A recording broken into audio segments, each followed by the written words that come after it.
podcasts are essential. The voice of podcasters in connection with the CFL is critical to our growth and our reach, and once again, the relationships with the fans.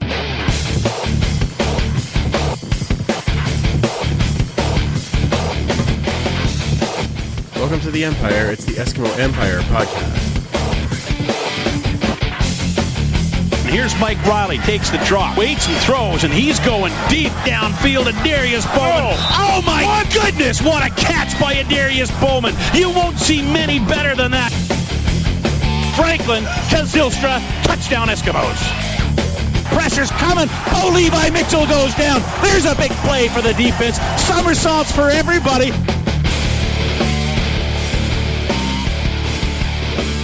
Welcome back to the Turf District for episode 91, the Marcus Howard, it's Jackie Parker episode of the Eskimo Empire podcast. I am your host, Andrew. Thanks for downloading and having a listen. We have such a fun show tonight as we cover more of training camp and, of course, Fan Day, the recent Esks news, another Esks history segment. We will be joined by Commissioner Jeffrey Orridge, and we also have in-house an Esk alumnus and Hall of Fame Patreon featured fan. So let's get right to it and bring in Superfan. How are you, man? I'm doing good. It's a jam-packed episode today. Oh, my goodness. I know. Your editing skills are going to be on fire. I'll just randomly cut things out. Yeah, I know. I figured how that worked. So, Fan Day. Dude, what an experience that was for us. That was, I mean, it was the first time it was at Commonwealth Stadium, which was a plus in itself. Yes. Just, we were treated like gold. I can't thank the team enough, especially Cliff and Brock. They did a great job with us. Yeah, I am going to second that and actually say it again. Thank you very much to the Eskimos and Cliff and Brock for making that happen, giving us a table, really making us feel like we're part of it. I wish I'd been a touch more prepared. I only brought 6 of the mini footballs, which disappeared within the first 2 minutes. Yeah. But it was exciting to have a bit of that exposure and get a chance just to kind of be close and hang out with the guys, but then, talk with some of the fans and kind of get a little more exposure for the pod. But it was great as a fan and as a podcaster. Right. Again, just we see people walking around, looking around, and seeing the stadium from that vantage point. For people that have played in the stadium or been at field level, it's something that's a little more common maybe, but for the rest of us, it's really awe-inspiring. I mean, it takes me back to the first time you go to Commonwealth Stadium. Yeah. And you actually see how massive it is compared to other stadia in the league. Yeah, absolutely. Absolutely. And if you haven't listened already, the Brock interview is already out. Yeah. Short little episode, 12 minutes. You get Brock and Tony. I mean, everything you'd ever want in a podcast. And so go back, have a listen to that for sure. So we'll have lots more on Fan Day and, of course, camp and things in a little bit, but I want to introduce our guests. Yeah. So first, we have our first visit from our Hall of Fame Patreon fan. As I said, it is Joe. How you doing, man? Can't complain. Thanks for having me back. Absolutely. Anytime. Almost anytime. I saw you had Mila in the stands there for the mock game. That's pretty cool. She's getting her first exposures and things. Yeah, like I said, last time I was here, she was at the preseason game last year, which was her. Right. And then she was at a game we had tickets to last year, so she's actually been to a couple games, but I'm trying to indoctrinate her into liking it. I'm going to make her like it, whether she wants to or not. If you can't brainwash your own kids, really. Yeah, who are you going to brainwash? Right. Why have them otherwise? Yeah. Exactly. That's what they're for, right? Yeah. So a friend of mine made a joke because I posted the video of her eating a cookie on Facebook, and she told me later that I'm like Pavlov teaching. If you go to football games, you get cookies. Brilliant. So I mean, I like this. So far, it's working. She wants cookies every day now, so now I just got to want her to want football every day. Right. Perfect. Well, these are the first steps. Well done. Excellent. I'm glad you're here. Beside him, we also are joined by former Esks O lineman, now 3-time Grey Cup champ with BC, Toronto, and of course your 2015 Edmonton Eskimos, number 64, Andrew Jones. How are you doing, man? Doing great. Thanks for having me today. Absolutely. Awesome. Welcome down to the the Turf District. We're glad you could make this. How's the off season for you, and kind of what are you up to these days? It's going well. Just kind of a lot different than my usual routine around June. Less painful right Less about now. painful. I'm not sore. I kind of wake up in the morning and I don't think about getting in my car and driving off into the sunset. That's a good thing. Nice. I'd rather get up, I make breakfast, I have a whole thing that I kind of do every day, but I'm just getting in the gym and everything like that. But it's a lot different, but I'm having a great time. Awesome. That's fantastic. Now, we always start when we get players in here, we kind of go all the way back and ask you, when did you, or kind of who introduced you to football, and when did you start playing?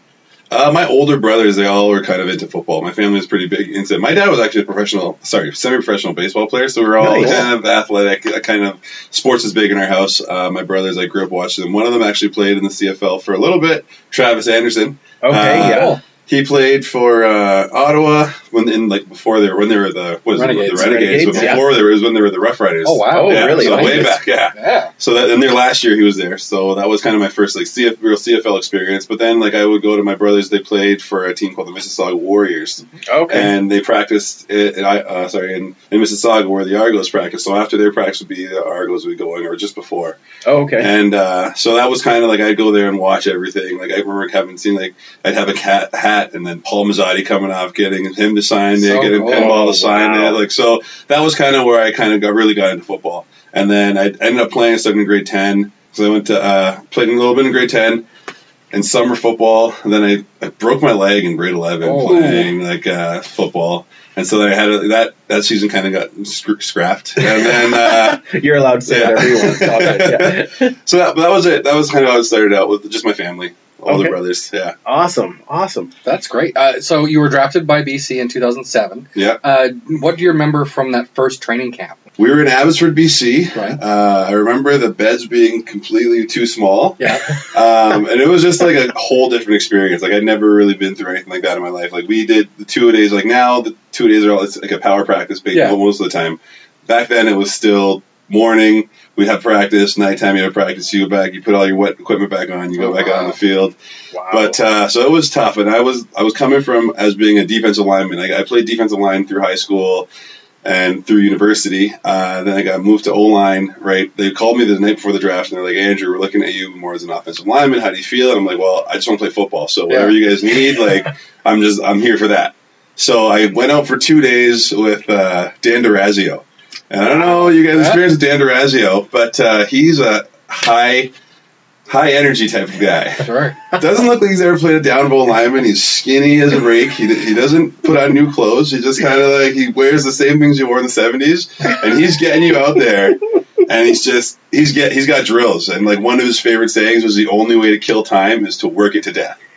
So if you can think about that mentality. Yeah. Wow. So I had 2 days of that with one other offensive lineman. It was just the two of us, and we'd go out there for an hour and a half with Dan, and then we'd go and have meetings with him. But I was a good guy to learn from, because I didn't know anything. I was coming in completely nothing. So a blank slate. So he's a very technical kind of guy. So he taught me how put your pinky toe on his big toe. Everything is just kind of the way it's supposed to go. Wow. So it was a good way to learn, because I didn't, like I said, I knew nothing. So that was my first. So that was 2 days. Then we had mini camp, and I'm just trying to stay afloat, basically. Just because everybody else has been playing O-line all through university, and then when the vets show up, and we had some guys on that. We had Angus Reid, we had Rob Murphy, Kelly Bates, Sherko Hajirazuli, and Jason Jimenez. So I had a good group of O-linemen. We had some good guys. Mm-hmm. So I got a lot of guys to learn from. But I remember one of the first times I was playing with Rob Murphy, I was playing left guard, and Rob had been having some toe issues, and he had his shoe was cut open because his big toe was kind of infected. Oh. And I stepped on that toe. Oh. Rob Murphy? On Rob Murphy. I'm impressed you're here. I'm impressed I made it through that training camp because of that alone. And he just had some choice words for me, things that I won't say here. And if you ever do that again, this is what's going to happen. I made sure after that I lined up about 6 inches from Angus and about like 2 feet from Rob. Like our splits were all off. They were all off. But so that's how that went. Because he was a pretty scary dude, that guy. No kidding. Yeah. Oh my goodness. Yeah, that's baptism by fire right there. That's what that is.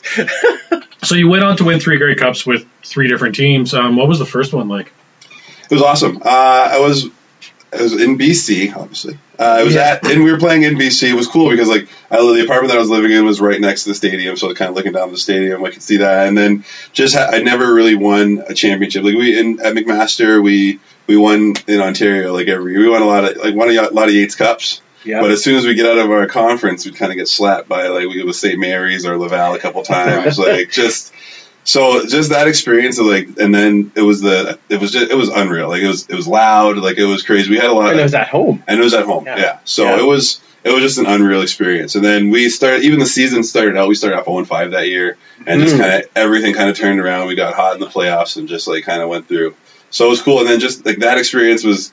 Having never been through anything like that before in my life, that was kind of fun. Yeah, that was a lot of fun. I bet. Yeah, that was the year they rattled off 11 wins in a row. Yeah. We started out we couldn't beat anybody. Everything was terrible, dropping balls all over the place. It was a rough year. And we were in Empire for the first bit of the season, so nice. it was a cool year. Now, wasn't 2011 the year that McMaster won? That was awesome too. Actually, I forgot about that. Yeah. Thank you for reminding me. That was great. That was one of the best CIS games I've ever seen in my life. So, and I was down there on the sideline with my buddy Jason Araki, and we had Fabio Felice and Jesse Lumsden. We were all all having to be in the city at that time, ready to come down. And it was just, that game was unreal, back and forth, crazy. It's to Tyler Caprina, kicking the field goal to win it. It was cool. So I remember going to practice. We had walkthrough the next day. I had my jersey rolled all the way up in my McMaster sweater underneath there. So I had to rep for the boys when I went to practice the next day. It was pretty cool. that is awesome. Now, we just talked about obviously winning the 3, with of course the last one being the best. But did it have a different feel every time, or is it just the same kind of excitement? Definitely different every time, and then all for different reasons too. With Toronto, I'm from Toronto originally, so going back and being able to play that game with and I was a huge Argo fan growing up too. So going back to play the team that you were going for when you were a kid, having my family in the stands, it was a completely different experience there. So that was really nice. But then in Edmonton. But that was a 6-man for both of those teams. In Edmonton, I started. That was the first time I started in the Grey Cup. Yes. So that's why, it's a special one for me too. Just kind of I'd worked up from coming through injuries. I had a few ACL surgeries coming through, and just kind of be able to get to that point, and that was unreal. I always had family. My family's pretty much come to all my brother Jacob. He's diehard. He comes to and when he can be there, he's there. And then my brother John. I have a pretty big family growing up, and but it was at home was nice, and then they had a few of them out in Winnipeg too for that one too. Yeah, so that was nice. Oh, that's awesome. And I mean, you those 3 teams, you're playing for 3 in front of 3 rather amazing quarterbacks: Travis Lulay, Ricky Ray, and Mike Riley. It was pretty sweet. Not a bad triplet to get to be in front of. Yeah. Was it different blocking for each one?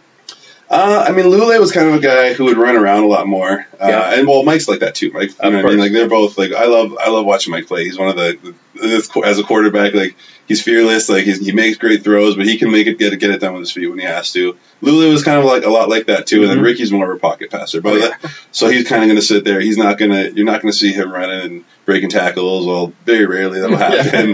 Once in BC though, we played. He rushed for 130 yards or something. And everyone was he's running. It looks like he's almost in slow motion, but people are just diving past him and just missing him. So it can happen to anybody. It can happen. Well, and different in the huddle too. Definitely, yeah. Not as fiery. Exactly. Yes. Yeah, Mike's very fiery. But he always has your back though. Mike's he makes sure that he'll go off on you, but he'll talk to you later on and be like, you're all right, kind of. Yeah. You're a good ass. Here you go. But he will get in the heat of competition though. He'll get into you. Oh, I can only imagine. Yeah, there's a few times you see on TSN used to see Riley especially just going off on his O-line after a sack or whatever on the bench. But he's just as hard on himself too. Like he's not. There's some quarterbacks who'll just be hard on other. They're always pointing fingers at everybody else. But he's the kind of guy that'll be like, I didn't play good enough. I should have done this. He'll never throw the O-liner under the bus. He'll never throw anybody under the bus. So that's the kind of thing. Like guys will rally around someone like that. Whereas if you're always a quarterback who's just kind of like pointing fingers and it's never me, it's never my fault, then you might have a different story. Yeah, I have some ideas on who that'd be. Of 10 years you played, you faced a lot of different defensive lines. Who would you say is probably the toughest one you faced? Like total line or line men or either one? Guy? Go both. Yeah, I want to know both. Yeah. It just depends on. It depends on like different types of my career because I've gotten better and you know what I mean. At the beginning, I had a lot of more struggles with like the bigger guys, but then as I got older, I kind of figured out how to beat those guys. But then there's like some guys like honestly Mondo. That guy he's a headache every time. Like I was so happy to be playing on the same team as him when I was in Edmonton. I was like, I'll deal with you in practice all week, but if I don't have to deal with you on game day, I feel great about that. That just makes you a better player, though. If you're going against the best every day in practice, you'll see that on line, O line and D line. If you have a good O line, your D linemen are going to be getting better. If you have a good D line, because like we do 1-on-1s, we do inside run against them, we do everything against these guys, and the better guys that are in front of you, that's going to make you have to get better. I mean, you have to get better. You don't have you have no choice but to get better. So I mean, when I was in Edmonton, we definitely had some good linemen, guys to make you have to up your game every week. Plus, you have like guys on the O line, we're like a family. So if you don't want to let them down, as much as we're hard on each other, but like we're hard on ourselves too. Like you'll never find probably anybody on the team like if an O lineman has a bad like. If he gives up a sack or something, he's going to be like, we'll rally around each other because you know how it feels. Like, you're like, flush it, you got to keep going. Because you can't just think about it. You think about it, you're just going to get worse and worse. It can snowball and out of your control. I mean, O-line, we stick together. Like you see us in the year, we go to dinner together, we go here. We're always together. It's kind of like a herd. It's like a herd. And like, to me, it's funny. I was going to say family, but herd. Family, herd. I mean, like we watch each other's back. Like whenever we go out together, like I always kind of like walk in the back because I was the short. There's a picture in the locker room right now where we got Matt O'Donnell, we had Ramsey, we had Justin Sorensen, then there's me, and then I don't forget who was beside, but it was just kind of like Simeon, this, and then Simeon, and like. So, but when we go out, like I'll kind of walk in the back and just see people just like watching us, walking by, just like with these, like, who are these guys and what are they doing here? So it's kind of there's actually ends. Yeah, it's kind of funny. It's kind of funny. It's just to see that, like, 'cause everyone when they go, like my family, if they go out with me, they'll be like, "You don't understand that people stare at you all the time." I'm like, "No, I don't see it. Like I'm just kind of oblivious." But when you see it happening to other people, you kind of see it. I think everybody feels short around Matt O'Donnell. Yeah, he's a monster. Yeah, but. Back to the question you asked me, but the best, like I would say honestly, I'd have to say the best D line that I'd ever got against was in Edmonton. Like when we had just that front seven that we had has been pretty dominant. While I was here, and then even in years past, there's been guys here. They've always found a way to bring in good D linemen. But yeah, Mondo, Odell, like Marcus, like these guys, Eddie Steele, like these guys, like are ballers. Yeah, and like just so you had to get better every week. So I would say that was the toughest. I remember like playing against. Karan Williams one year, and he was like fast. He was a defensive end. They moved him inside to play tackle, and he was a tough guy to beat because he could do like 8 moves in 3 seconds, like just bang bang bang bang. So that was like those guys are tough to block, but then he had power too. So I'd say he was definitely up there as one of the tougher guys to block too. He was good. Wow, yeah, that's amazing. And then there's guys like Aaron Hunt too. Sorry, there's so many. Okay. I've been playing for so long. That's a lot of D-linemen. Aaron Hunt was another guy he could give you fits. Like his hand speed was unreal. So he would just be gone past you in like 2 seconds. But when he turned it on, it was pretty impressive. Really? Yeah. Wow. Yeah. You don't hear that name as often. That's why it's like, oh, okay, well, that's a good name. Yeah. He was good. He was very good. Yeah. Forgot about one guy who came down to BC, Cameron Wake. Oh yeah, he was pretty good. He was all right. Yeah. He did okay. I've never seen a defensive end get off that fast. Like he was low and just like he made our tackles look pretty crazy sometimes. And then we had good tackles. Yeah. And, so like and then even Brett Johnson, like we had some good guys out down there too. Yeah. Like our D linemen. I mean, actually, I'm pretty lucky to have a lot of good D linemen to go against in practice. Tyrone Williams, Big T, that guy was a monster. Big T, I like that. Yeah. So me being who I am, Joe, I have to ask, why did you go to Saskatchewan last year? Other than the obvious, it's a business, yada yada, all that shit. Like out of all the teams, like I would assume you maybe had a chance to, you had a few phone calls. I've had a good relationship with Coach Jones. Like he was the defensive coordinator when I was in Toronto, and Coach McAdoo was my O-line coach there. And then when I was playing for them here. So I mean, it was just kind of like they've always been loyal to me. So I stuck with them. I was loyal there. It was a good opportunity for me to play more, and like it was just kind of like it seemed like the right move for me. So that's the reason I went. And you said earlier that you started the Grey Cup and you started a lot that year, so you knew when you go into Saskatchewan you're probably going to get that same opportunity. I knew that I'd have a fair shot. Like there was no, because there can be politics a lot of times in football, and I knew that they would want me to come in as a guy who knew the system, and I knew what I was expecting and all that. It's kind of like the devil you know versus the devil you don't know. You know, what I mean? Sometimes like true. I knew a camp was going to be like I knew the system already, so it was kind of it made sense for me. Yeah, nice. Absolutely. All right, well, we ask every player and fan that we get in now, just in broad terms, but what does the Eskimo way mean to you? That's, I would just go to the bone, Brotherhood of Nasty Eskimos. Like, I feel like, honestly, like, well, before I even go about the team, like I can talk about like just the community. Like the community in Edmonton has been great. Like I love, that's one of the reasons I'm still here. I love it. Like they take care of the fans. Like the fans take care of the players. They know they're at every game. They're diehard. You know what I mean? So that was cool, and it was good to see going on the city, seeing everyone support the team like that. Yeah. Where it's not like that everywhere. Like you're not always going to have like the players who or the fans who know the players and like they are like invested in that. I remember when I was first here, like going out in West Edmonton Mall and like walking through a store and they're like, Andrew Jones. I was like, what? It's like, coming from like no one really recognizes Toronto. From Toronto, exactly. No one really recognizes. We have our helmets on and no one knows who we are. But this person, I was like, that's awesome. So that was cool. And then just the locker room that we had, like it was the locker room we had in Eskimo in Edmonton was just like, it was unreal. Like I have a lot of good friends in the team and just like we were a tight knit group. So that's like kind of having each other's back and making sure like, and then they say like once an Eskimo, always an Eskimo. So like, it's kind of like the family atmosphere is something that's like really big for me. Like I grew up with like, one thing that happened to me in my life was I lost my mom at a young age, and my dad came to us and said, together is the only way you're going to get through this. So when I feel togetherness with someone or with the group of people, that's big for me. Wow, that's fantastic right there. Yeah, that's lovely. Yeah, that was very good. All right, well let's talk about the team a little bit while you're here. And we kind of touched on it already. The Grey Cup coming back to Edmonton next year, and I know you said on the Periscope that you think it'll be huge for the city. But what is that like when you're on a team and you know the Grey Cup is coming where you're playing? It gets you all warm and fuzzy inside because you know that's where you want. Like that's the goal, anyways. Every year that when you strap it on in training camp, you know that where you want to go is the Grey Cup. That's everyone's goal. Everyone starts at the beginning of the year, and you know that it's going to be in your house. So that's kind of like you got to get there. Like you know that if you're there, you have like.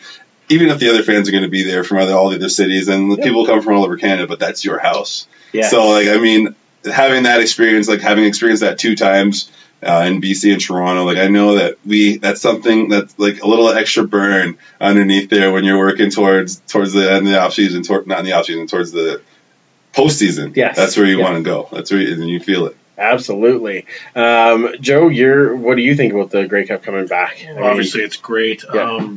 We obviously did very well the last time I was here, both financially and we sold it out in record time. It's going to be big for the city. I think it's going to draw a lot more fans, new fans, I hope so. to season ticket holders possibly, or just to get them to the game to show them exactly what the CFL is about. Yeah. It's the league does a really good job every year. Like, I mean, even when it was in Toronto a couple of years ago, there was all this, or last year it was, right? Toronto, yeah, last year. Yeah. There was all this, the tickets weren't selling, and then some of the events were having issues and things like that. But last time I was here in Edmonton, all the parties were amazing. Mm-hmm. Obviously, Spirit of Edmonton, top notch as usual. But then even the other teams' parties were great. So I expect that exact same thing. And it's just going to be a crazy week or 2 weeks. Who knows what it's going to be when they come to do it. By the time it gets here, exactly. Especially if Edmonton is in it, but even if Edmonton is in contention, say they make it to the West Final. If the Edmonton makes it to that West Final, the week that week is going to be crazy. Yeah, absolutely. I mean, it's got to be tough if you're the team in it, I mean, you've been in it twice where you're in the West Final, and you're in a home Grey Cup, you don't want to give up that locker room to some other team. Like, that's your locker room, right? Exactly. So, you don't want some other guys, pads and helmet in your locker room. Exactly. That's your stuff. That's where you want. That's where you want to stay, and you don't want anyone else coming in there. Yeah, you got to protect it. Exactly. Superfan. I think it's great. I mean, I think it's really good for the league as well. Especially out west, football seems to be especially passionate. We saw it in Winnipeg in 2015. You've seen it in Saskatchewan. Which was amazing. Yeah, absolutely. On a number of levels. Being able to see it, your team win live is always great. But 2010 again was a great year, and that was, it'll be 8 years at that point since it's last been here, and I think that's a really good time period. It's close enough; it's still in recent memory, but it's far enough away that it's still exciting. Yeah. As opposed to Toronto, where it was in 2012 and then 2016, so 4 years. A little close, yeah. I think that's why you started to see. Plus, I just think they just mishandled it. They weren't really prepared for it. So, and it's Dwayne Bienneau again. He ran the 2010 one. Yep.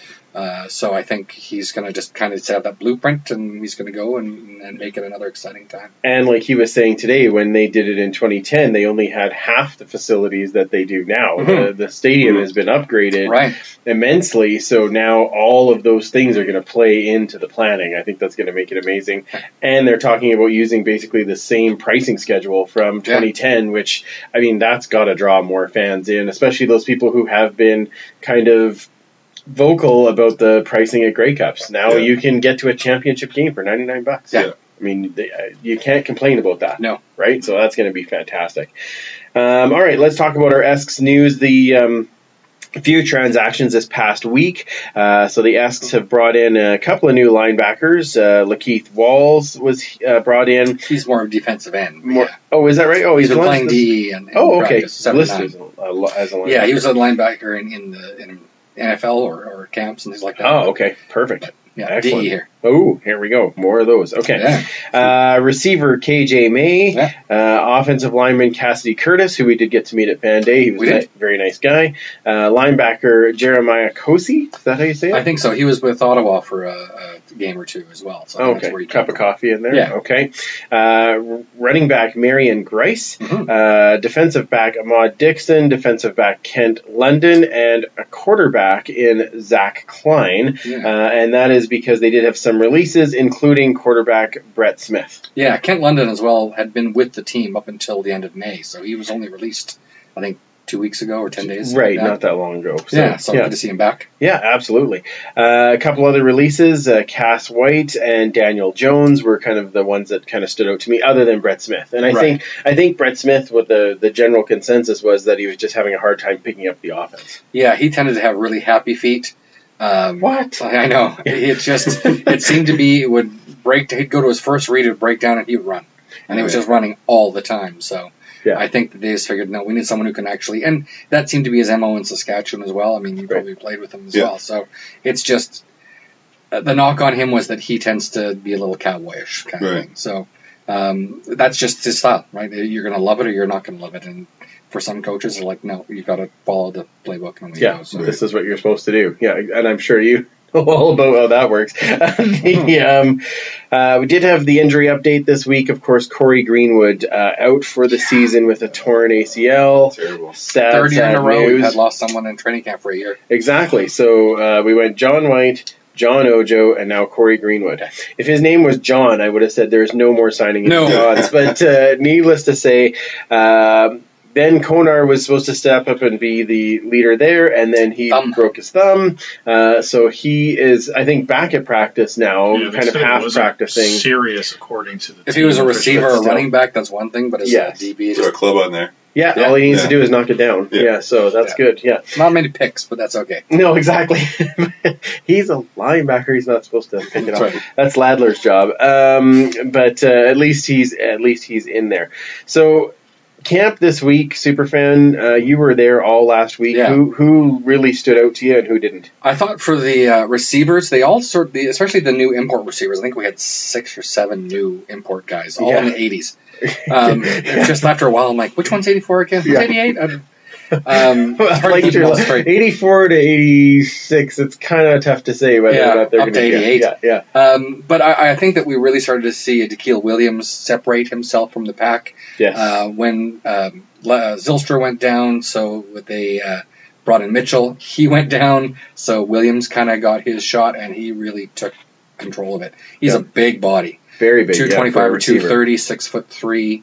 He's a big size compared to Brian Mitchell, who's 185 pounds or something. Right. So much skinnier kind of body. Yes. I thought he did really well, and I really liked Arjun Colhoun. He's been moving between safety and corner. Yes. Rotating at corner with Woodman and Liu. But I really liked him on the corner from Yeah. what I saw, especially in the mock game. I thought he did really, really well on the corner. Yeah. No, he's. I mean, they've been saying he's pro ready. Yeah. And I think he's going to be really exciting to watch. Yeah. Nice guy to talk to as well. He was pretty, and he actually said, we asked him, how do you say it?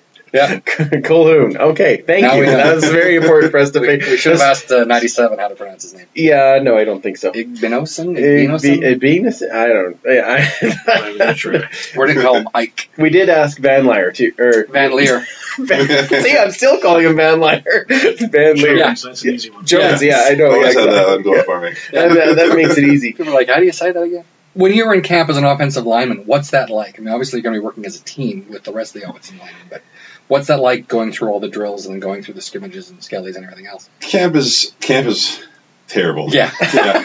There's no way, you can't sugarcoat it. I mean, if anybody comes and tells you they enjoy training camp, like other than maybe the coaches, then I would believe that I would call them a liar. Yeah, masochist at the very least. Yeah. Because it's I mean, the first week everyone's excited and you feel good and you're, because like the off season gets to be a grind too. Like you're just working out every day and you're just thinking about football and then you start getting closer, it gets warm outside and you're like out in the field. So then you want to get out there and then so you get out there that first week and it feels good and you're competing and everyone's back and it's awesome and then the second week comes in and then it's like, oh, okay, we got to get up and do this again. Like I'm pretty sure we're ready now. Yeah. Especially when you can't really play against someone else. You're playing against your own team. Same guys, exactly. Yeah. So it's kind of like you start looking forward to the preseason games and all that kind of stuff. So but I mean, you learn to you got to learn to enjoy the grind. You got to know that like the grind is like.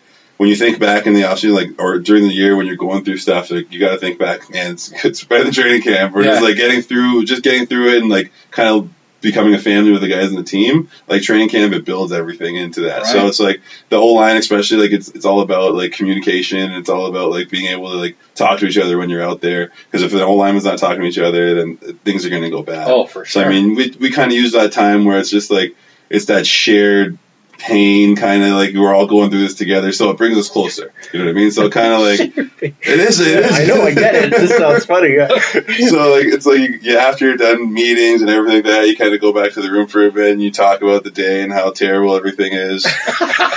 You eat some cookies.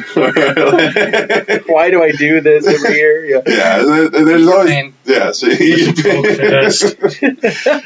there's a lot of stuff going on. People are going out going like to the cottages for the weekend, and you're just grinding it out through training camp. But it's what you love to do. It's what we all made that choice a long time ago, and like I love to play football. So I mean, as I'm going through that, like you just know, like, but then I get to go out and play football every day. Yeah, like, you know what I mean? Like, oh, this kind of sucks right now, but like I'm not working at a 9-to-5 job, like, which is for some people it's perfect for great, but a lot of the guys who play football, like that's just not where you want to be or not what you want to do. Yeah. So and sometimes you get injured. Like when I got injured in BC, I ended up going back and working security at the Sky Dome.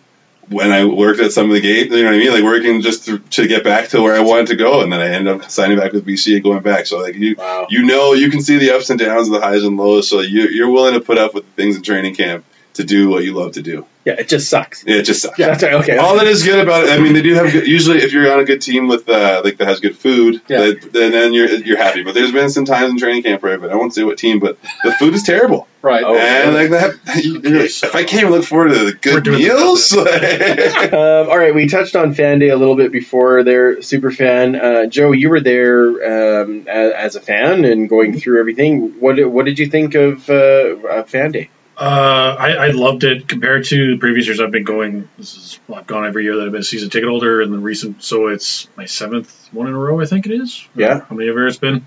So yeah, no, it's great. I enjoyed it being a Commonwealth. It was I found it even though it was all on the same level on the field, it didn't feel as crowded as it was at Clark Stadium. Like you weren't Which is bumping funny into because they had like double the people, but yeah. Exactly. You didn't feel like you were bumping into people or pushing through crowds or whatever. I think they're going to learn from it because, like we all experienced the food lineups, the lineups to some of the stuff. Like I waited in line for half an hour to get a balloon animal and moved 20 feet in the line. And we just stepped out because we weren't going to waste 2 hours waiting to get a balloon animal kind of a thing. So I think they're going to learn from experience of that and obviously the feedback. But it was great. The players seemed to enjoy it. It was it nice had a to really electric feel. It was. That's what I found. It's something different. The field at Clark, watching practice at Clark, it felt completely different standing on the field or at field level in Commonwealth Stadium than it did previous years. So I think the Eskimos should have it there every year because if they don't from this point forward, they've kind of it's going to seem like it's a lackluster in comparison after that. But it was great. They had good food. They had they had a DJ. What you guys described them setting up an actual table for you guys. Which blew your mind. So I mean, completely. Yes. They're kind of going out of their way to make it better and bigger, which is great because that's what we want. Yeah, exactly. And Superfan highlights for you. Other than the table? The table was great. And not being able to talk when Brock was there? I thought it was a lot of fun seeing the scrimmage and the practice from that level. We're so used to being in the stands looking down at you guys practicing. Being at the same level as guys on the sidelines, everything else is a really different kind of vantage point. And just having that closeness. So if someone's standing on the sidelines, they're almost as far away as you and I are right now. Right. So you start hearing conversations that they're having, you can pick up on their energy, and it's just a lot of fun. And hopefully it's just as infectious going the other way, right? So as the players, they can sort of feel the excitement and everything else building up. So as players, like whenever there's a competition, like we kind of get jacked up for it. Like we're like when there's more people watching, and it's just kind of like a kind of showcase. Like this is what I'm doing. Like, and for young guys, this means a lot. Like these scrimmages mean like this could be you're going home tomorrow or you're here for another week. You know what I mean? Like so when we get that kind of energy, and especially and having the fans there and like having people like. You want to impress everybody, and you want to be like, get excited about this product that we're putting on the field this year. Yeah. So like guys are going to crank it up a little bit. The energy goes a little bit higher, and like that's what you want. That's why you do the scrimmage, like so you can see more like a game type of situation than just having the practice and the 12-on-12 type of stuff. Awesome. How did you feel like when you're doing the autograph session after a fan day where you're going through and all these people are just there waiting for autographs? Like it's awesome. Like honestly, like I think most of the guys, or I'd say like. A lot, like all the guys mostly in the CFL, the fans are what is paying your bills. Like this is, and these people they're diehard and they're there for you all the time. So I mean, you don't want like there'll always be a guy who just wants to kind of get inside and you're tired and forget about it. But I mean, most of the guys are going to be out there kind of as long as they can be, signing autographs. Because I mean, it's a lot of little kids, like, and you don't want to disappoint a little kid. How am I going to walk back inside and this kid's going to be holding there? Like I'm like, oh sorry kid, I'm too tired. Like no, like I'm going to green commercial. I'm going to take some time and like say hello. Like it's not that hard. And so I think most guys understand that, and I think if they don't understand it, I think they learn it pretty quickly from the vets who are like around, who have been playing. I think that if you got a young guy who doesn't have the right attitude, that's kind of like the vets kind of step in and like, hey, like this is what we do. Like this is kind of how we do it. Yeah, exactly. I remember how when I was a kid, like if an athlete came to school or if I just like what I was saying, like going to my brother's practice and seeing the Argos, like those guys made me want to play football. Like so if I can do that, inspire kids to do, even if it's not that, if it's like and some of the anti-bullying stuff that I do, like any of that, if it's all that, then that makes me, if I can use that little time of, I have like maybe a window where people care what I do or what I say, then like I better use that to the fullest advantage. Oh man, that's awesome. After the autograph session was quote unquote over at 4, Riley stayed until every last one was done. And it was overheard, like somebody was saying, oh, well, it's over. And Riley actually said, this is not over until I say so. And he signed every last Well, his autograph. Is the only position that's guaranteed, right? That was what was said. Yeah, it's a good Brock shot. He's got a good shot. Well, no, I think that's what Brock said, that his position is the only one that's guaranteed. Everybody else has to fight for their job. So he stayed right till the end. And I heard a few people that were saying, well, they're kicking people off off, and that they said that it was over and it was too short. Some guys had film study right after that. So. Exactly. Well, but the other part of it was too is that we have to remember Commonwealth is city owned, and they have city employees that are there based on a certain amount of time, and so when that time is up. Yeah, they're not getting paid. The time is up, right? So I think there's a little bit of that in there, but I mean, not that we need any more reason to be impressed by Mike Riley, but that was pretty cool. So we've got a game this week against Calgary. We do. Home preseason game, very exciting. We still want to win, right?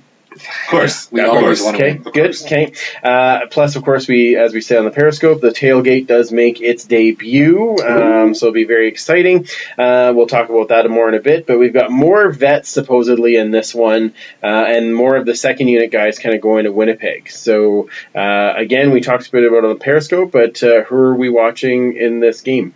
Start with you, Superfan. You know what? I think I'm just going to go with Mark Mackey on the defensive line. Milk truck. That's right. I really like it. We got a chance to talk to him, and again, like we just talked about it at Fan Day with the autographs, he stuck around and just started talking about all kinds of stuff, and he just seemed really positive, really upbeat. And the last couple of days of practice, he was really doing some great stuff on that defensive line. Is he like a rookie? He was the last draft pick. Very last 8th round draft pick. Okay, so he's number 56. And even Dwayne Mandrusiak said for 8th draft pick, that's a good pickup. Yeah. Yeah. So he's seen a few talented people here and there. He's been around a while. Yeah, exactly. You're probably still scared of him, right? Yeah. For a guy with that tall. Obviously. 5'2". Yeah, exactly. Yeah, exactly. Andrew, who are you going to be watching the most? Sticking with Tony Washington. Yeah. Nice. It's good to see him moving over from the left to the right side. It's going to be interesting to see how he makes that transition. I think he's going to do well. I think when Tony's locked in, he can be one of the most dominant tackles in this league. And I know that he's focused this year, so I think he's going to do well. Awesome. Joe? Like I said earlier, I'm going to probably just focus on that secondary for the most part. Good idea. Maybe look at that will linebacker position, kind of see what they do there. But predominantly that secondary, because that was our weak spot early on in the season last year. Obviously, they improved as the season went on, but I want to see if they can come out hot this year and kind of keep our offense on the field versus... Exactly, yeah. And I think, like we've said before, Colhoun on the corner, I'm hoping that we see more of that. Yeah, and then like guys like we have Hightower and some of the other guys. Absolutely.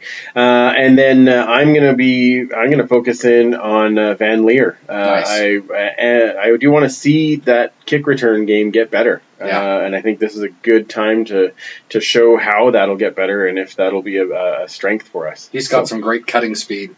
Absolutely. He's a little guy, so hopefully he's really slippery. Oh, he made some people look silly on Friday. So I'm excited. From what I saw, he was... That one cut he did. That was unreal. Yeah, it's another move. Little pinballish. Kind of. Yeah, exactly. Yeah, he moves pretty quick and tiny. Yeah, exactly. And nice dude. Actually, he came over and talked to us. He was very good. So, 5'6" with his hair. Exactly. All right. Well, Andrew, we can't thank you enough for coming down and spending some time with us and going through all these things. We have a million more questions, but I don't want to hold you here forever. Where can people find you online, all those types of things, and connect with you? On Twitter, I'm AndrewJ9257. Then I got Instagram of Jonesy's World. And Nice. So those are the two. That's where I most do all my things. And you can have a quick peek into my day and how awesome. Not playing football? No, I can't. I really still want to play football, guys. Can't wait. Exactly. Yeah. Exactly. Well, his record's pretty good in home play. We have talked to Brock now. You never know. Well, he's probably listening to this, so tell him. Yeah, of course he will be. Yeah, exactly. So now, don't be a stranger. Of course, you were telling me before you're working on your real estate and working on getting that credit. Yeah, well, my license of real estate. I just started that at the beginning of the month, so I'm going to try to go through that and hopefully kind of sell some homes in Edmonton and the surrounding area, learn a little bit, and then I like I said, I like it here, so I plan on being in the city for a while. Awesome. Well, let us know when you're done. We'll have you back. You can promote it all. We'll help you out with that as much as we can. Sounds good. Let's take a quick break, and we will be right back with our Esks History segment, and of course, we will be joined by the Commissioner, Jeffrey Orridge. This is Bud Steen, and you're listening to the Eskimo Empire Podcast.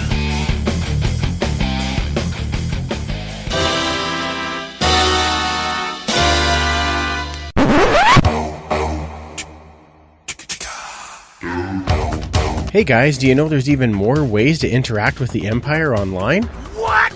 That's right, you can find us on Twitter at EskEmpirePod, on Facebook under the Eskimo Empire Podcast group, on Instagram at EskEmpirePod, and you can also follow us on YouTube under our channel, the Eskimo Empire Podcast. Now, I know you guys like that Eskimo history segment, right? Yeah! You can follow more of that information at Esk's History on Twitter, and you can find it on This Day in Esk's History on Facebook. Don't forget to share, okay? Okay! Thanks so much for listening. Let's get back to the show.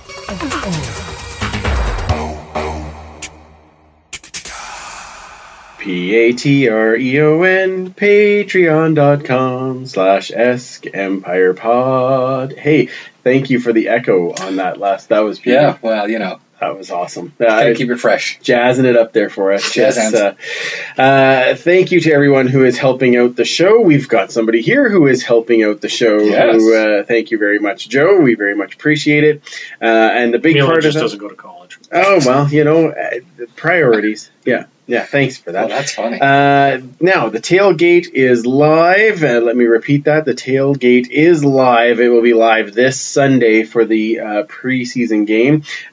Superfan, you've already made your list of what we need for the tailgate. Do you want to share with everyone? Or? Well, I don't want to ruin everything with a surprise, but, the usual things, of course, your barbecue, your condiments, your meat, your cheese, your buns, all that good stuff. So the rest you'll just have to come and find out. Exactly. And I got a big table today. So all of these things, all of your guys' help, this is what that's going to. So there's going to be so much more there. And this is why we really appreciate all your help through Patreon. Plus, what else do they get if they're a patron, Superfan? You got lots of extra things. There's bonus episodes, depending what level you're at. There's also the unedited interviews. Mm-hmm. There's most importantly our undying affection. Absolutely. So this is kind of a set it and forget it type of thing. If you're at $2, you're never going to miss that money, right? That's a cup of coffee from Tim Hortons. Absolutely. Exactly. But it really, really helps us out, and it's a super awesome club, right, Joe? Of course. Absolutely. And I do need to welcome to the club this week, Travis joined fantastic. in, so thank you very much. But all kidding aside, we appreciate any support that you guys can help with us. Yeah, not just the Patreon, but as well sharing the show, leaving us a review on iTunes or Google Play, that kind of thing. All that kind of stuff really helps us a lot. Absolutely. All right, everyone. Now it's time for Stories with Superfan Mike. It's time for our Eskimos History segment. Let's hear you cheer and holler for a mighty famous team. Let's hear you roar, you know what, for a team that's on the beat. Our voices rise up to the skies, the fans are glad to scream. We love those Eskimos. Welcome to This Week in Eskimos History. This week we will talk about some significant Eskimo-related dates from June 6th to 13th as we get ready for the first preseason game this Sunday. Woohoo! Some significant birthdays from June 6th to 13th include June 7th, Don Warrington, running back 1972 to 1980, would have been 69 years old. June 8th, Stephan Jones, wide receiver from 1986 to 1989, turns 57. And on June 13th, Bruce Beaton, offensive lineman 1998 to 2003, and again in 2005, turns 49. Looking at some other important dates of the Empire for this range, June 6, 1951. Edmonton signs running back returner Jim Chambers, who became the team's first African-American player, signed 2 months before the Eskimos signed Rollie Miles.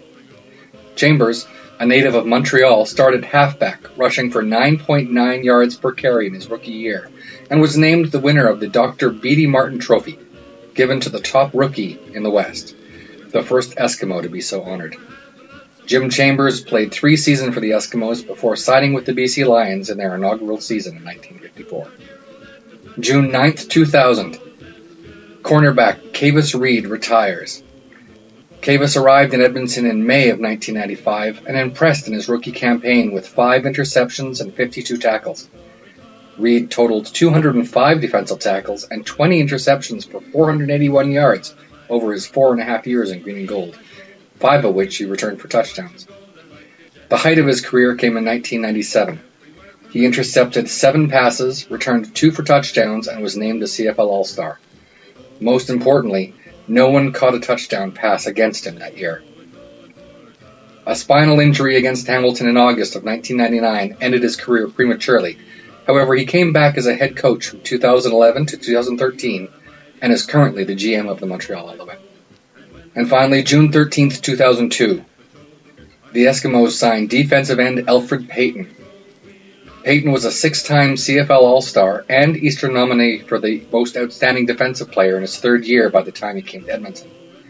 2002 was an outstanding season for SWAC, as he was nicknamed, as he garnered 16 sacks, 48 tackles, and 3 fumble recoveries en route to winning the 2002 Most Outstanding Defensive Player Award. In his 2003 season, it was hampered by a season-ending knee injury during the 2nd game of the season, and was released after the 2003 Grey Cup winning season by the Green and Gold, playing 1 more year with the Winnipeg Blue Bombers to conclude his All-Star career. Payton was inducted into the Canadian Football Hall of Fame in 2010, along with another former Eskimo great, Tracy Ham. Thank you again for listening to another episode of This Week in Eskimos History. Please follow us on Twitter at EsksHistory, or find us on Facebook under This Day in Esks History. Until next week, fight on Eskimos. Going for a touchdown. Going for a touchdown. Going for a touchdown. We love those Eskimos. All right, thank you once again, Superfan. Another amazing story time as always. Joe, did you learn something? I always do, every episode. Excellent. Me too. See? There's a... As you read nice. Well, more as I'm writing it. Yeah. I do it in my sleep. I wake up and go, wow, that's cool. That's pretty neato. Yeah, that's an interesting talent to have you got there. You know. Yeah. All right, now to kick off our CFL news, the CFL launched a new salary cap fantasy game last week with TSN. So we've made a league, and we will tweet out the link to join in the group. There is also a featured group with the Canadian Football Podcast Network, which we are now part of, which is amazing. So it went from CFL Pod Family to the Canadian Football Pod Network. So I like it. Make sure you're listening to all the shows that are involved in that, but there is actually a group in the fantasy for that where you can compete against all the podcasters, and we will all be in there as well. Feel free to come in and beat the crap out of each of us. Yeah, exactly.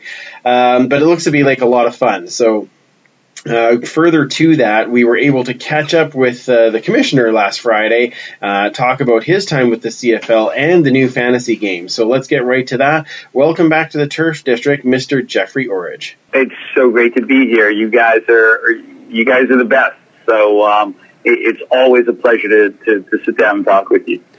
Well, that's flattering right off the top. I appreciate that. First, we were actually just talking about it in our CFL news. I'm sorry, I should have said you're one of the best. Sorry, I'm not. We almost got it by. Yeah, edit that out. Okay.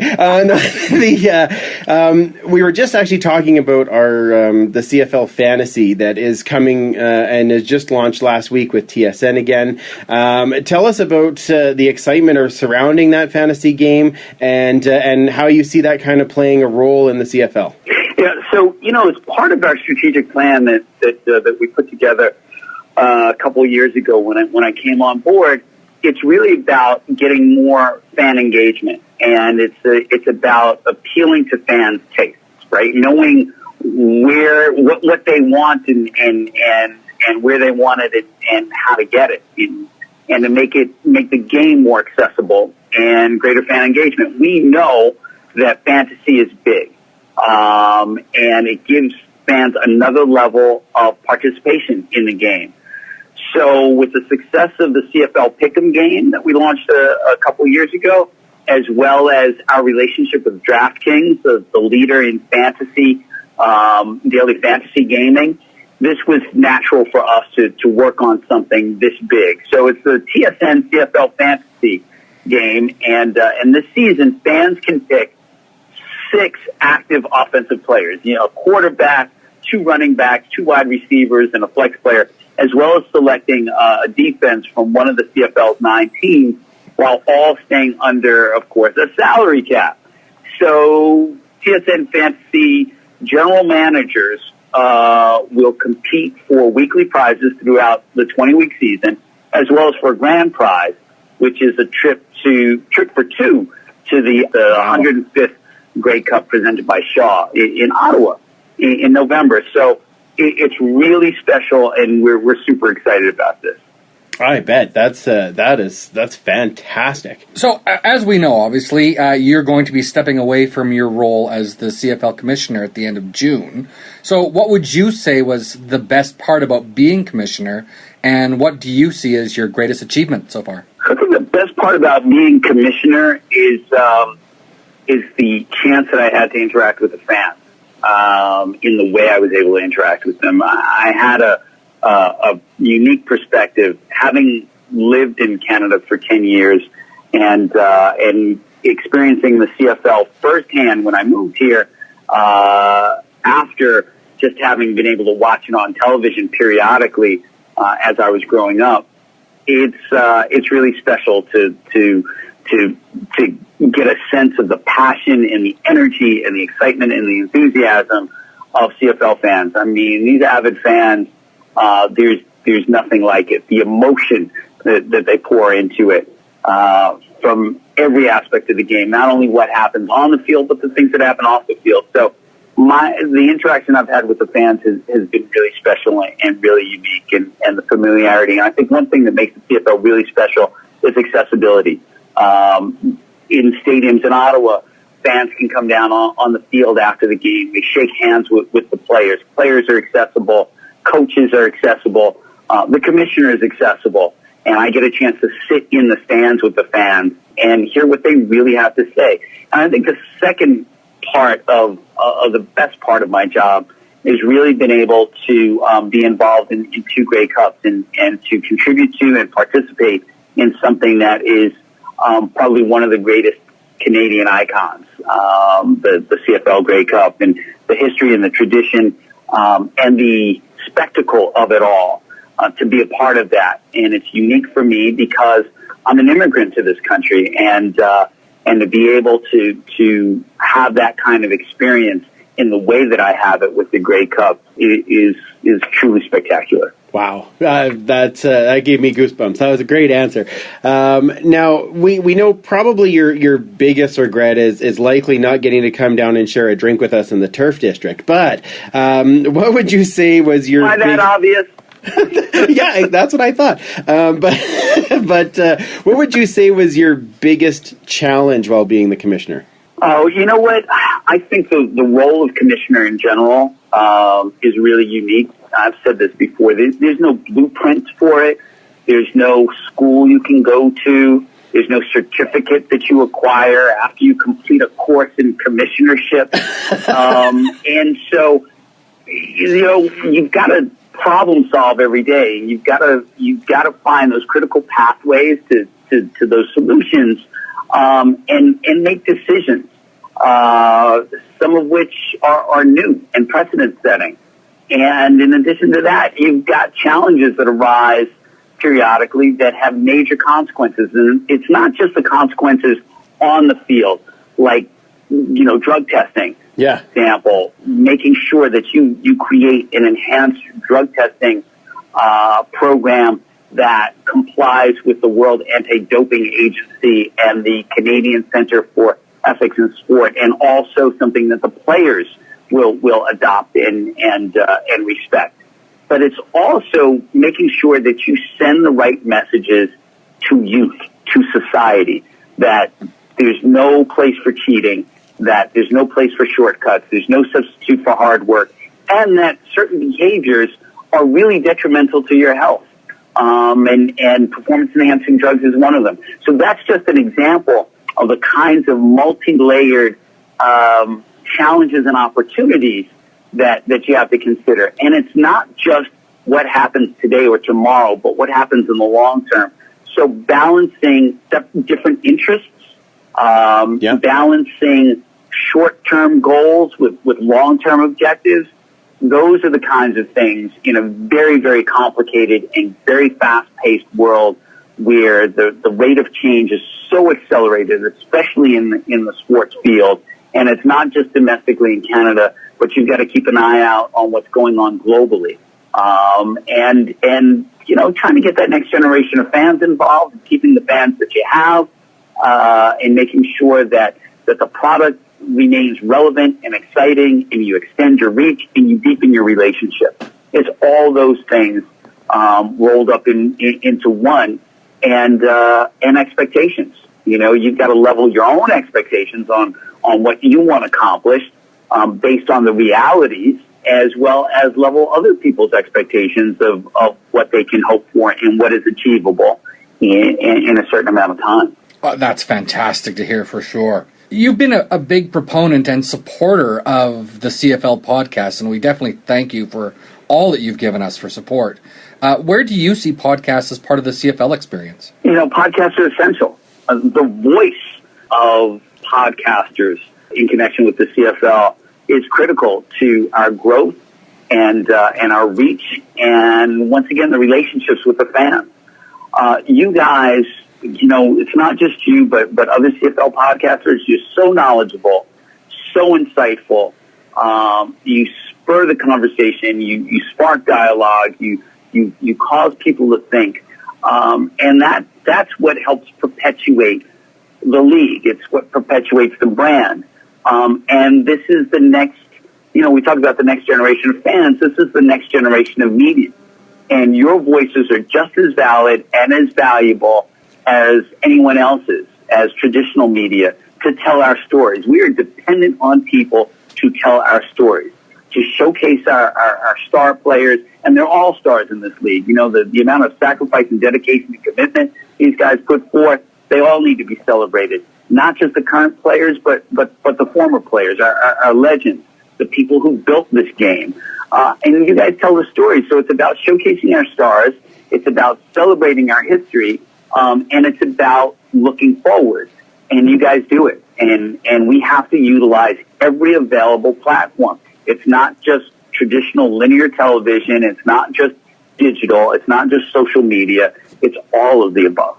Wow, that was thank you for all of that. Thank you for all of that. That's awesome.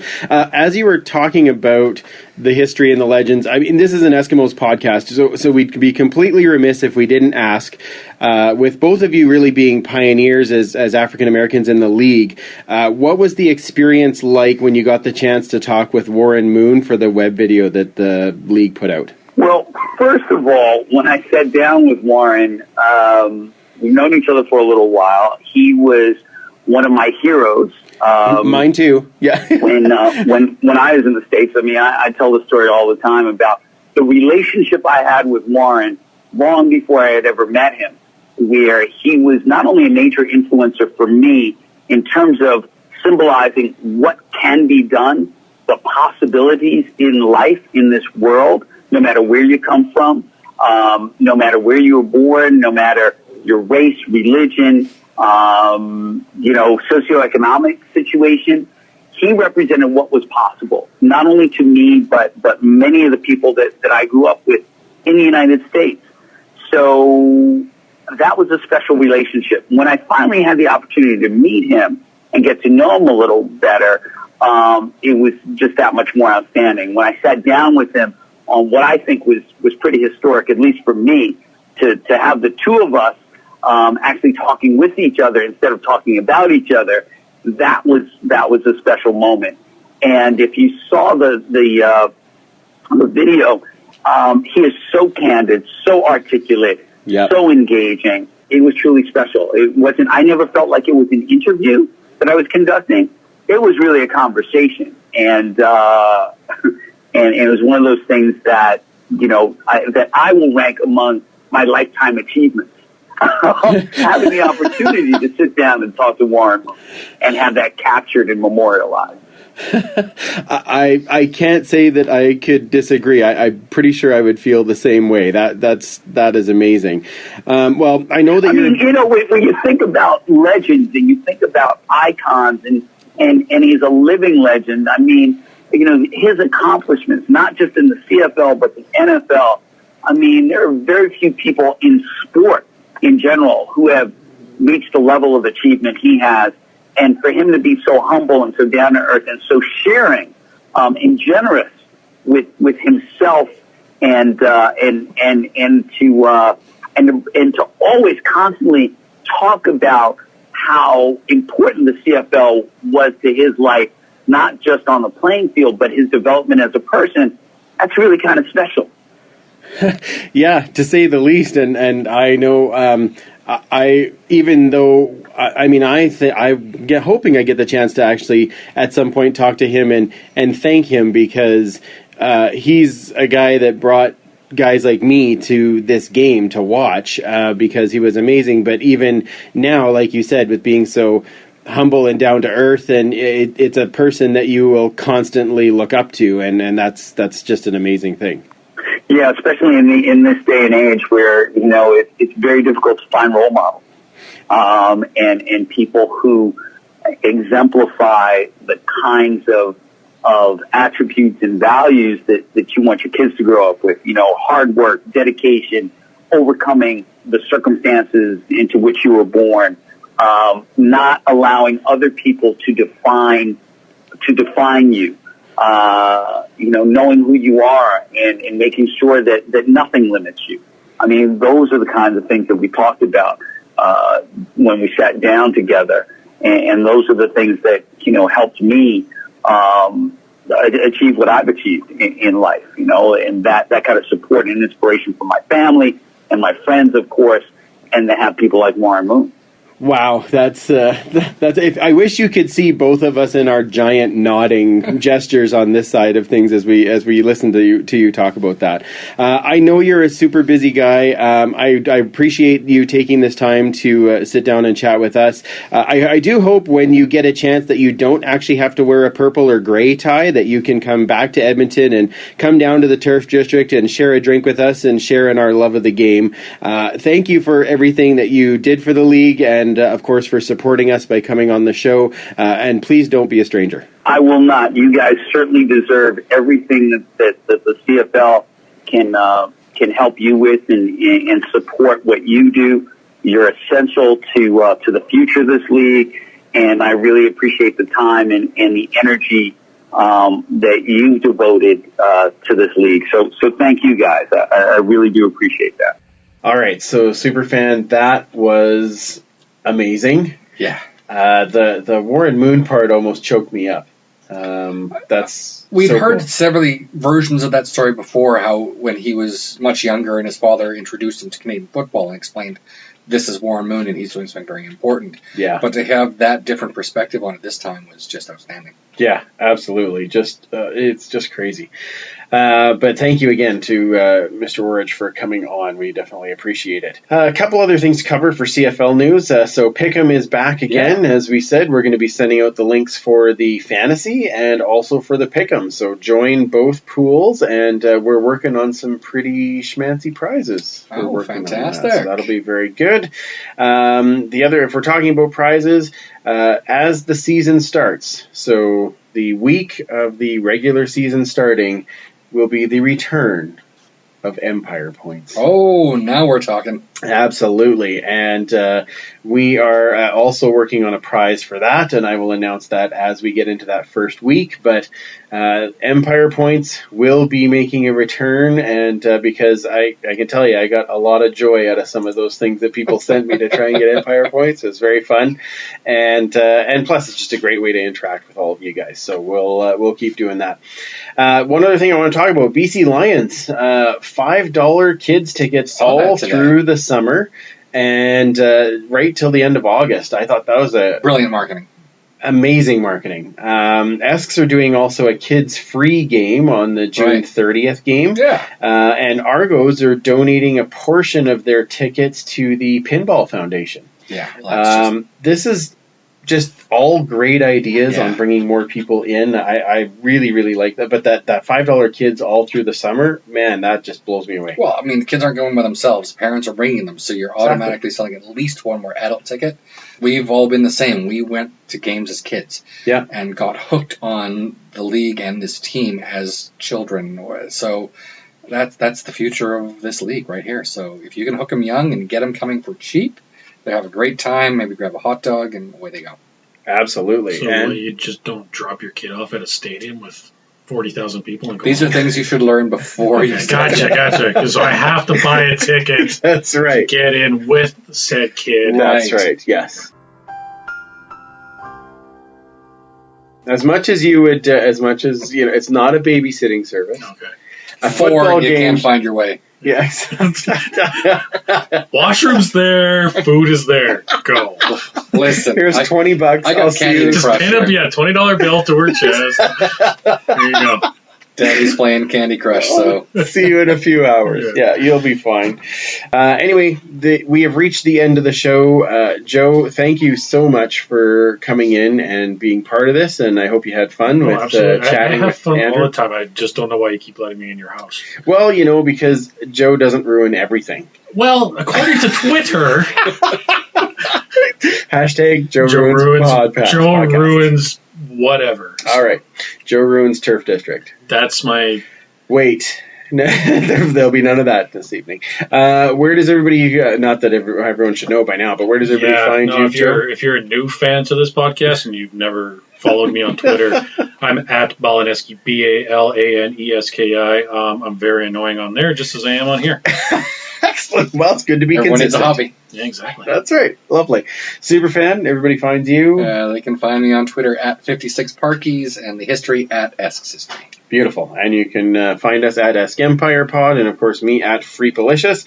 So preseason home game is this Sunday on the brick field at Commonwealth Stadium, 5 p.m. That means the tailgate that is powered by Powerworks Electric will be open around 3. So come on by and say hello. So are we excited to get some game action in? Absolutely. Is the tailgate the place to be to start the season? Absolutely. And is it time for this team to start on the right foot by beating the Stamps? Absolutely. For Joe and Superfan Mike, I'm Andrew. Remember, you can't catch footballs with your face, and we will absolutely talk to you next week.